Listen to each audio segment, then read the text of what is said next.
안녕하세요 여러분, 반갑습니다. 아라쌤입니다. 우리가 지난 시간에는요 온도에 관련된 개념, 특히 섭씨 온도랑 절대 온도 공부했죠. 그 다음에 이러한 온도가 입자 운동에 미치는 영향까지 공부했습니다. 오늘 공부할 내용은요 거의 모든 학교에서 100% 출제되는 그런 내용이거든요. 무엇을 공부할 건지 학습 목표 같이 확인해 볼게요. 오늘의 학습 목표입니다. 열의 이동 방법을 입자 모형으로 설명할 수 있다. 열이 이동하는 방법에는요 세 가지가 있어요. 전도, 대류, 복사, 이 세 가지가 어떤 개념이고, 그 다음에 이러한 세 가지 열의 이동 방법의 예들까지 오늘 같이 한번 확인해 보도록 할게요. 우리 선생님이랑 같이 수업하기 앞서서 오늘 공부한 내용 영상 통해서 먼저 확인해 볼게요.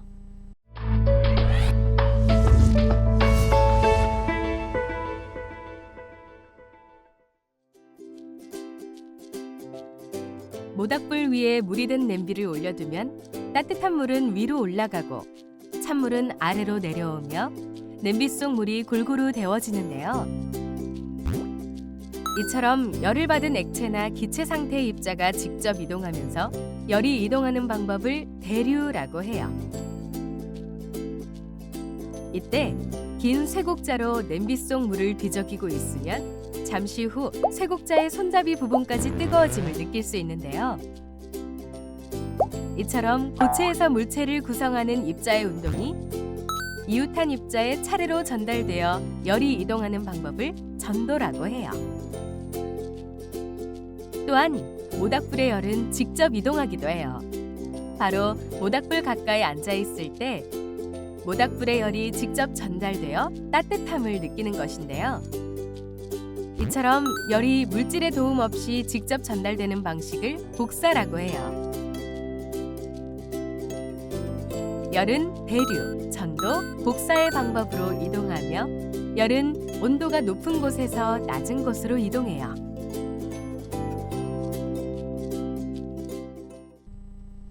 자, 우리 친구들이 영상을 통해서 전도, 대류, 복사가 어떤 개념인지 살짝 맛보기로 공부를 했는데요. 지금부터는 선생님이 완전 간단 명료하게 설명할 테니까 잘 집중해서 들어주세요. 자, 우리가 물질의 상태를요 세 가지로 나뉠 수가 있죠. 고체, 액체, 기체. 그러니까 고체 물질에서 열이 이동하는 방법, 그 다음에 액체, 기체에서 열이 이동하는 방법, 이렇게 나뉘게 될 거예요. 자, 우선 고체부터 생각을 해볼게요, 여러분. 자, 고체 같은 경우에는요 열이 이동하는 방법, 전도라고 생각하면 됩니다. 고체를 구성하고 있는 이 물질의 입자는 촘촘하게 배열이 되어 있죠, 그렇죠? 그래서 이 촘촘하게 배열되어 있는 입자들이 열 에너지를 받게 되면 얘네들이 막 더 심하게 진동을 하기 시작해요. 진동하게 되면 옆에 있는 입자들이랑 충돌하게 되겠죠. 그럼 옆에 있는 애들 충돌하고 또 옆에 있는 애들 충돌하고 충돌하면서 열 에너지가 쫙 전달되는 거, 그게 바로 전도입니다. 그래서 전도는요 고체 물질에서 뭔가 접촉했을 때 이런 용어가 있으면 얘는 전도에 의한 열의 이동 방법이구나, 이렇게 생각을 하면 돼요. 자, 그 다음에 액체 기체는요 대류입니다. 대류. 자, 여기에다가 물을 넣고 선생님이 끓인다고 한번 생각을 해볼게요. 그러면 이 열 에너지를 받은 물 입자가 그 열 에너지를 가지고 위로 올라갑니다. 뜨거운 건 가벼워요. 위로 올라가고, 차가우면 무거우니까 아래로 내려오고. 그래서 얘가 직접 이동하면서 열이 전달되는 거, 그게 바로 대류예요. 액체나 기체 상태에서 일어나는데요. 액체의 대표적인 예는 물, 그 다음에 기체는 공기이죠. 물이 데펴진다, 공기가 데워진다, 이런 거는 다 대류이구나 생각을 하면 돼요. 자, 그 다음에 세 번째는요 고체, 액체, 기체 어떤 물질도 없이 아무런 도움도 없이 직접적으로 열이 이동하는 방법이에요. 그걸 우리가 복사라고 이야기를 합니다. 그럼 복사의 예는 무엇이 있을까요, 여러분? 진공 상태에서도 우주에서도 지구까지 전달되는 거 맞아요. 바로 태양입니다. 태양 에너지, 열, 태양, 빛, 햇빛, 이런 것들은 다 복사에 의해서 전달되는 열의 이동 형태예요. 자, 여러분 어때요? 자, 고체, 액체, 기체, 진공일 때, 자, 고체는 전도에 의해서, 액체, 기체 상태일 때는 그렇죠 대류에 의해서, 아무것도 없을 때는 그렇죠 복사에 의해서 열이 전달된다, 이렇게 생각을 하면 돼요. 그리고 또 많이 나오는 예가 그림 되게 많이 나오거든요. 이 귤을 전달하려고 그러는데 내가 옆에 있는 친구한테 넘기고, 옆에 있는 친구가 또 옆에 있는 친구한테 넘기고, 이거는 뭐의 예가 되겠어요? 그렇죠, 전도이죠, 전도. 그 다음에 두 번째는 이 귤을 내가 직접 들고 뛰는 거예요. 내가 직접 가지고 이동하는 거 대류입니다. 또는 귤이 그냥 내가 던져가지고 귤 자체가 이동해, 이건 뭐예요? 그렇죠, 복사의 예가 되는 거예요.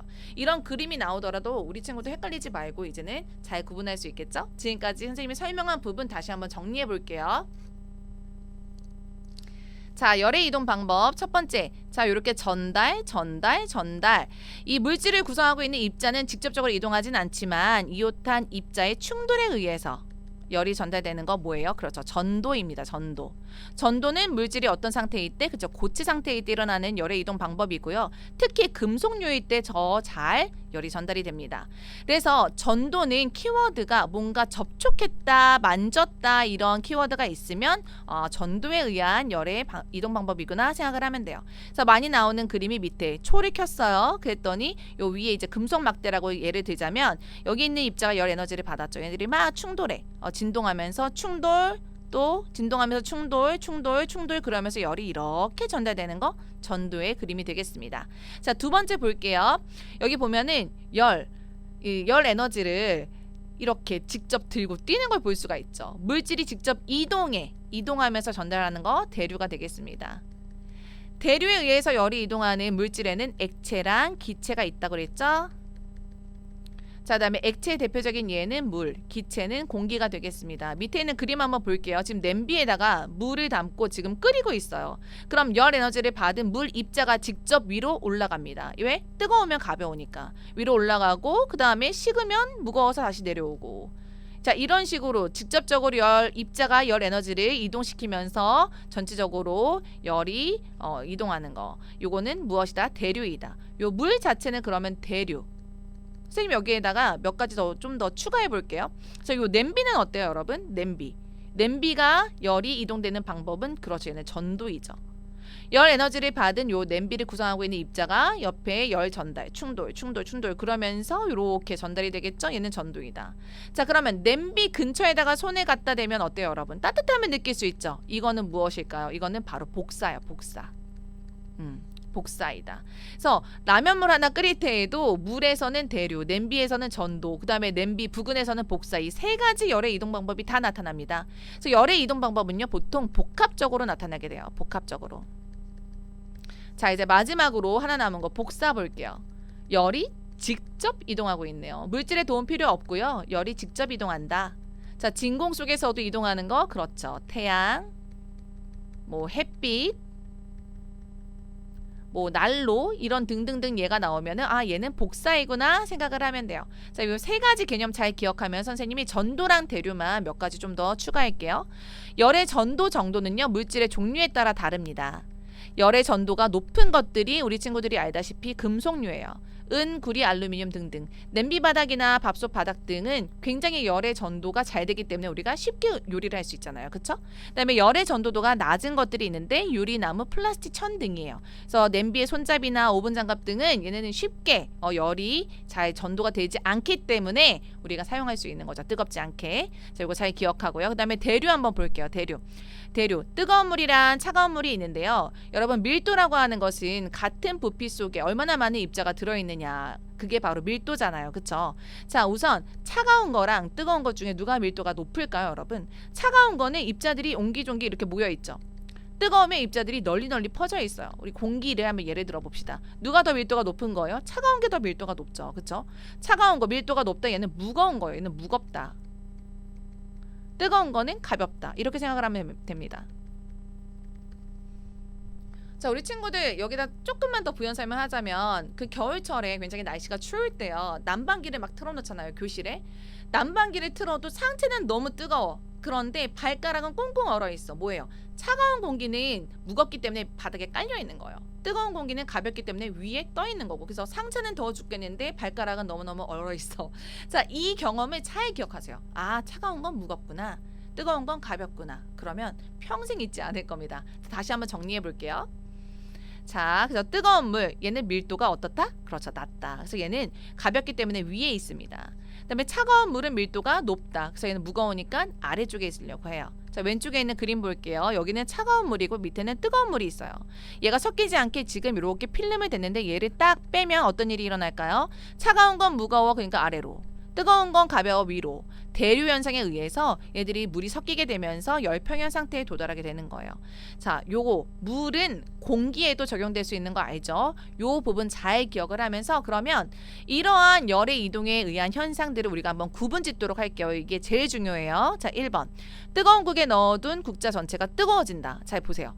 국자가 뜨거워진대요. 이 국에 넣어가지고 얘는 뭐예요? 고체 상태에 접촉을 했다. 그러니까 전도 현상이 되겠습니다. 자, 2번. 햇빛을 쬐면 몸이 따뜻해진다. 이거 뭐예요? 복사. 난로에 가까이 갈수록 따뜻하다. 이것도 뭐예요? 복사. 자, 4번은 난방기네요. 여러분, 난방기는 언제 틀어요? 그렇죠. 추울 때. 추울 때 차가운 공기는 아래에 있어요. 아래 깔려있는 공기를 따뜻하게 하려면 난방기는 아래쪽에 있어야 되겠죠. 그렇죠? 얘는 아래에 설치해두면 방 전체가 금방 뜨거운 거 위로 차가운 거 아래로 이렇게 대류 현상이 일어나가지고서는 금방 훈훈해지는 거예요. 냉방기는 더울 때 트는 거잖아요. 더운 공기는 어디 있는데요? 위쪽에 있어요. 그러니까 냉방기는 위에 있어야 됩니다. 그래야지 얘네들이 빨리 차갑게 만들어가지고 차가운 공기 아래로 데펴지면 다시 위로. 요 대류 현상에 의해서 에어컨 효과가 극대화가 되는 거예요. 그래서 냉방기는 위에 설치해두면 방 전체가 시원해진다. 난방기, 냉방기 많이 나오니까 잘 기억하세요, 여러분. 그다음에 토스터나 오븐으로 빵을 굽는다. 6번. 자, 토스터나 오븐을 보면요, 안에 열판이 있어요. 이 열판이 이렇게 사이에 틈이 있어서 요 사이 틈으로 우리가 빵을 집어넣는 거거든요. 얘는 복사에 의한 예가 되겠습니다. 접촉하는 게 아니에요, 여러분. 열 에너지, 열이 이렇게 나오면서 복사에 의해서 빵이 데펴지는 거예요. 자, 그 다음에 7번. 겨울철 금속 의자, 나무 의자 차갑게 느껴진다. 접촉한 거죠. 무엇이다? 전도이다. 자, 8번. 적외선 카메라로 사람이나 물체 온도를 알 수 있다. 적외선 열이죠. 복사입니다. 9번. 프라이팬, 냄비는 금속으로, 손잡이는 플라스틱. 이거 뭐예요? 전도가 되겠죠? 자, 주전자에 물을 넣고 가열하면 물 전체가 데워진다. 이거 뭐예요? 대류. 자, 11번. 뜨거운 물이 담긴 유리컵을 만지면 따뜻하다. 이거 뭐예요? 물이 담긴 유리컵을 만졌대요. 접촉한 거죠. 고체, 접촉, 전도가 되겠습니다. 자, 12번. 체온계를 입에 물고 있으면 접촉, 고체 접촉, 전도가 되겠습니다. 13번. 모닥불 근처에 가면 따뜻하다. 이건 뭐예요? 복사가 되겠습니다. 자, 이런 다양한 예들 우리 친구들이 더 많은 예들 문제 풀면서 꼭 정리하도록 하세요. 자, 이제 마지막으로 오늘 공부한 거 플래시통해서 정리하고 오늘 수업 마치도록 하겠습니다. 열의 이동 방법 알아볼게요. 자, 전도인데요. 지금 난방일 하고 있어요. 지금 바닥에다가. 그래서 온수관이 지나가는 부분은 열 에너지를 받은 그 부분은 입자들 에너지 받아서 진동하면서 옆 입자랑 충돌, 그러면서 충돌 그러면서 옆으로 퍼져나가고 있죠. 이건 무엇이다? 전도의 예이다. 고체 접촉한다. 이런 문구가 있으면은 다 전도 현상이다. 이렇게 기억을 하면 돼요. 또 전도의 대표적인 예가 요 초로, 금속 막대를 데피는 거예요. 그래서 초를 데피는 부분부터 입자들이 진동하면서 옆으로 잘 기억하고요. 그다음에 대류 볼게요. 라디에이터가 있습니다. 차가운 공기는 아래에 있기 때문에 아래에서 차가운 공기가 데펴지면은 가벼우니까 위로, 식으면 다시 아래로, 이렇게 대류 현상에 의해서 방 전체가 따뜻하게 데펴지는 거죠. 공기나 물 전체적으로 데펴진다. 이런 것은 대류입니다. 마지막으로 복사. 얘는 어떤 도움도 없이 열이 직접적으로 이동하는 방법. 햇빛, 태양 이런 것은 다 복사의 예이다. 기억하면 돼요. 자, 이렇게 해서 오늘 우리 친구들과 함께 전도, 대류, 복수에 대해서 공부했습니다. 요 세 가지 개념은 시험에 꼭 나오는 개념이라고 계속 얘기했죠. 우리 친구들 꼭 잘 복습을 하고요. 다음 시간에는 이러한 열을 차단했을 때 단열에 대해서 공부해 보도록 하겠습니다. 우리 친구들 오늘 수고 많았고요. 선생님 다음 시간에 볼게요. 안녕.